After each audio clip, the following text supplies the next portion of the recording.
Iwayan Agus Suartama alias Agus, pria difabel tersangka pelecehan seksual di Mataram, ternyata tak sendiri saat beraksi. Agus dibantu oleh ibu kandungnya bernama Igusti Ayu Aripatni. Sang ibu disebut membantu melancarkan aksi Agus merayu para korbannya. Dugaan peran ibunda Agus diungkap pengacara korban Andre Saputra. Andre menyatakan hampir 15 korban mengaku mereka sempat berbicara dengan ibunda Agus saat sebelum aksi pelecehan berlangsung. Modus Agus kepada korbannya adalah ia meminta korban untuk berbicara dengan ibunya lewat telepon. Berdasarkan cerita salah satu korban, ia mengaku sempat diiming-imingi akan diberikan emas 1 kg oleh Agus jika mau membantunya. Korban pun mengobrol dengan ibunda Agus. Alih-alih mencegah tindakan keji anaknya, ibunda Agus justru menyetujui ucapan Agus, yakni untuk memberikan emas 1 kg jika korban mau menuruti permintaan anaknya. Pengacara korban menyatakan tiap kali bertemu korbannya, Agus disinyalir selalu meminta korban untuk menelpon ibunya. Sementara itu, kuasa hukum Agus, Ainuddin, mengklaim persetubuhan yang terjadi antara Agus dan korban murni suka sama suka karena ada kesepakatan di antara mereka. Lantas benarkah ada keterlibatan dari ibu kandung Agus dan bagaimana hasil pemeriksaan korban Agus yang kini telah bertambah menjadi 16 orang?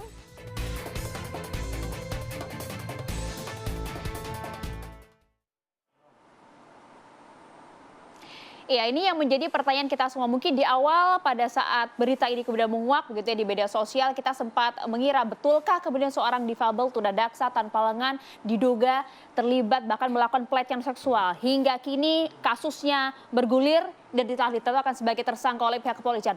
Muncul dugaan baru bahwa Agus bertindak tidak sendirian. Terlibat ada seorang ibunda dari Agus yang kemudian juga terlibat dalam proses merayu dan juga memikat para korbannya.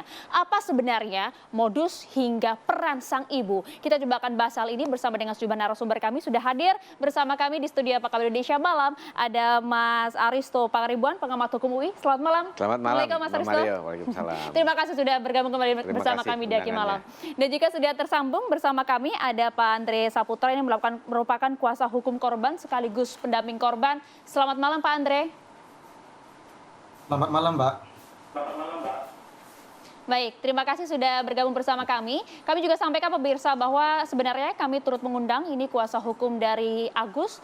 Namun hingga saat ini beliau berhalangan untuk hadir. Kami pun juga sudah meminta keterlibatan pihak kepolisian dalam Apa Kabar Indonesia Malam kali ini, tapi pun juga kemudian berhalangan untuk hadir. Kita masih tunggu hingga nanti dapat bergabung dalam diskusi pada malam hari ini. Tapi saya mau ke Mas Aristo terlebih dahulu. Ya, Mas Aristo, kalau kita melihat bagaimanakah untuk saat ini prosesnya sudah cukup bergulir, ya, bahkan saat ini ada dugaan keterlibatan dari sang ibu. Karena memang kalau kita lihat ada juga simpang siur, bahkan juga korban yang menyatakan memang sempat dihubungi oleh sang ibu.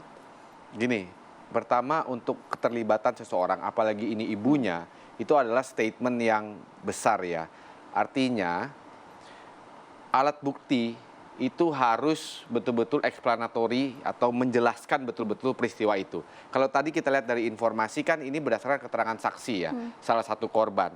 Jadi untuk mengimplikasi apalagi ini ibu terhadap tindak pidana yang cukup serius, tindak pidana kekerasan seksual, itu perlu bukti-bukti yang solid, tidak bisa hanya alat bukti keterangan saksi saja. Kenapa? Karena alat bukti keterangan saksi itu kan hanya salah satu dari alat bukti.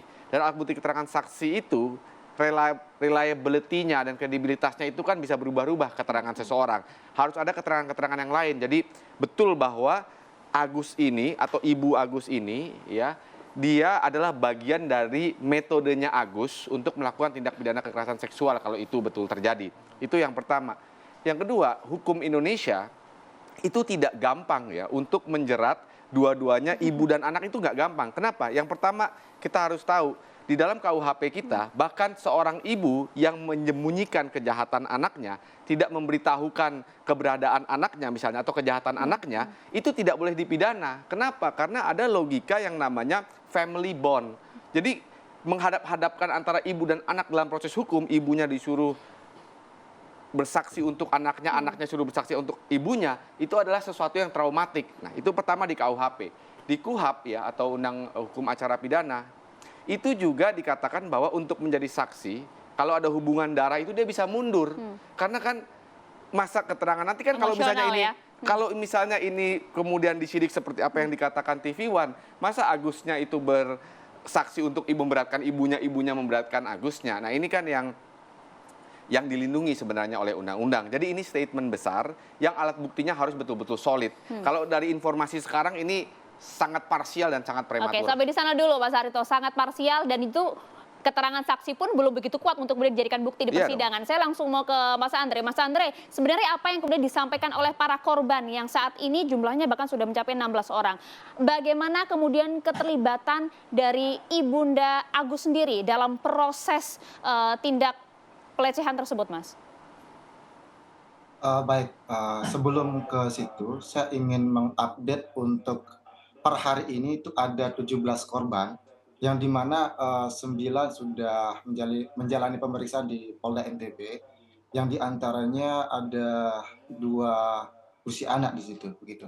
Nah, untuk terkait ibunya, kami belum bisa memastikan terkait apakah ada keterlibatan atau tidak. Meskipun dari beberapa keterangan korban, eh, itu memang si pelaku atau tersangka ini bukan melibatkan ya, apa istilahnya, di setiap aksinya itu bahwa untuk mencari simpatisan korban, ibanya korban, supaya apa, sehingga korban percaya itu pelaku atau tersangka ini menggunakan untuk apa, meminta tolong kepada korban untuk menelpon ibunya untuk meyakinkan. Misalnya salah satu contoh, ada salah satu korban begitu, yang dimana korban diiming-imingi emas begitu, yang dimana untuk meyakinkan korban, pelaku atau tersangka ini meminta korban atau meminta tolong kepada korban untuk menelpon ibunya untuk meyakinkan bahwa emas itu memang diberikan kepada korban begitu. Oke, ini emas ini sebenarnya seperti apa disampaikan oleh Agus? Betul Mas, karena yang beredarkan informasinya korban ini kemudian diiming-imingi oleh 1 kilogram emas yang ditawarkan oleh sang ibu. Boleh diceritakan proses awal yang kemudian disampaikan oleh para korban ini, betul dari ke-17 korban tersebut juga mengungkapkan hal yang sama? Atau hanya dari beberapa korban saja? Hanya dari beberapa korban, Mbak, hanya dari beberapa korban, sekitar 2 atau 3 korban begitu.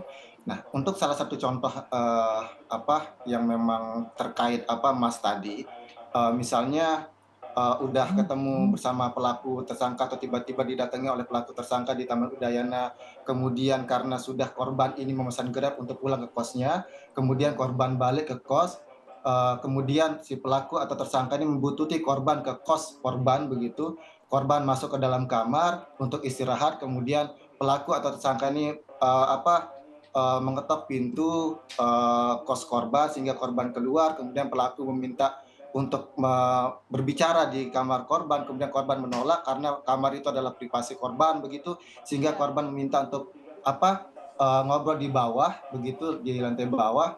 Kemudian setelah mengobrol lama, sehingga korban menyampaikan kepada pelaku ingin istirahat karena capek, kemudian naik ke kamar kosnya, kemudian pelaku lagi naik ke kamar kos korban, mengetok pintu lagi, kemudian di sanalah terjadi begitu. Singkat cerita, pelaku mengatakan bahwa ingin alat kelaminnya dalam tanda kutip sedang tegang begitu, atau nafsunya naik begitu, kemudian untuk meyakinkan korban, pelaku minta tolong untuk menelpon ibunya begitu di situ. Kemudian pelaku mengatakan, "Mama, saya ingin memberikan si kakak ini itu 1 kilogram emas." Kemudian ibunya mengatakan, "Iya," gitu. Nah, disitulah ada jadi korban berpikir itu ada keterlibatan ibunya, tapi dari sisi pendamping belum bisa memastikan bahwa apakah ibu itu ibu dari pelaku atau tersangka ini terlibat begitu. Iya, itu kan yang juga kemudian menjadi pertanyaan publik, dari mana kemudian para korban ini bisa yakin betul bahwa yang sempat dihubungi oleh korban dan juga Agus pada saat itu adalah betul sang ibu begitu kan, karena kita tahu betul bahwa Agus ini nampaknya pintar dalam berkata-kata begitu, tanpa mengurangi asas praduga tak bersalah begitu ya Mas Andre.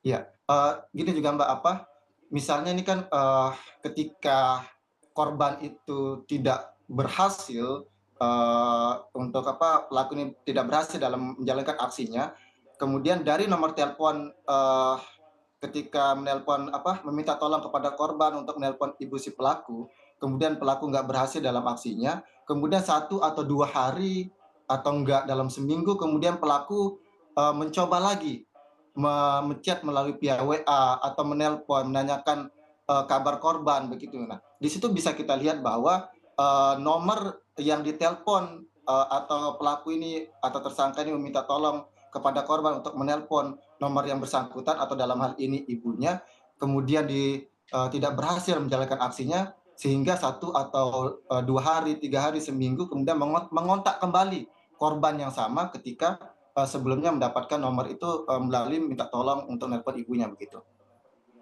Oke, apakah ini sudah dikonfirmasi dengan misalnya suara yang sama yang saat ini kita tahu kan sang ibu juga sempat diwawancara di beberapa media sosial begitu ya, dan juga di beberapa televisi gitu. Apakah kemudian suara sang ibu ini juga sudah dikonfirmasi bahwa betul ternyata yang menelpon pada saat itu adalah sang ibu Agus begitu?